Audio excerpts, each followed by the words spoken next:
அவன் நம்மள கொன்றுவான். எனக்கு என்னமோ பயமா இருக்கு. வாழ விருப்பம் இல்லன்னு நீ பயப்படாம தைரியமா இரு. எதுக்கும் அம்மா கிட்ட ஒரு வார்த்தை பேசி வேண்டிய அவசியமே இல்லை. சிந்து வந்து பைரவி கிட்ட அழுகுறாங்க பயந்து. என்ன அப்படின்னா, இன்னும் 2 வாரத்தில் வந்து எங்களுக்கு டிவோர்ஸ் கேஸ் வந்து கோர்ட்டில் வருது, தீர்ப்பு சொல்ல போகிறாங்க, அதனால எனக்கு பயமாக இருக்குது. எங்கே வந்து அவங்க டாக்டர் வந்து அவங்க பெரியம்மாக்கு பயந்து என்னை வேணாம்னு சொல்லிடுவாரோ அப்படின்னு சொல்லிட்டு பயமாக இருக்குது அப்படின்றாங்க. பைரவி சொல்கிறாங்க அதெல்லாம் இல்லை, ஒன்றும் நடக்காது அப்படின்னு சொல்லிட்டு சொல்கிறாங்க. ஏன்னா அவங்க ஹஸ்பண்ட் வந்து தெளிவாக தான் இருக்காரு அப்படின்ற மாதிரி சொல்கிறாங்க. ஆனால் என்ன விஷயம் அப்படின்னா, கண்டிப்பான முறையில் அவங்க பெரியம்மா வந்து வாழ விட மாட்டேன் அப்படின்னு சொல்கிறாங்க. கண்டிப்பாக அந்த இதில் ஏதோ ட்விஸ்ட் இருக்குது அப்படின்னு தான் அர்த்தம். ஏன்னா 2 வாரம் கழிச்சு கோர்ட்டில் வந்து கேஸ் வரப்போகுது. ஸோ கண்டிப்பான முறையில் அவங்க பெரியம்மா வந்து அக்செப்ட் பண்ணிக்க மாட்டாங்க. ஏதாவது நீ இப்படி பண்ண அப்படின்னா நான் செத்துருவேன், அந்த மாதிரி ஏதாவது மிரட்டி கண்டிப்பான இதில் வந்து டிவோர்ஸ் கொடுக்குறக்கு வாய்ப்பு நிறையா இருக்குது.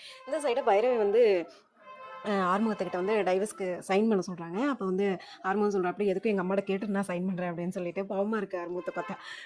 ஸோ இது பைரவி வந்து அவங்க பைரவியோட அப்பா வந்து பேசுகிறாங்க, இப்படி ஒரு தங்கமான மனுஷனை நீ இது பண்ணக்கூடாது, டிவோர்ஸ் பண்ணக்கூடாதுன்னு சொல்லிட்டு அழுகுறாங்க காலில் விழுந்து. ஸோ இதெல்லாம் பார்க்குறப்ப கடைசியாக வந்து ஒரு டிவோர்ஸ் நோக்கியே போயிட்டுருக்கு அப்படின்னு தான் தோணுது. நெக்ஸ்ட் சூப்பரான வீடியோவில் நான் உங்களுக்கு பார்க்குறேன்.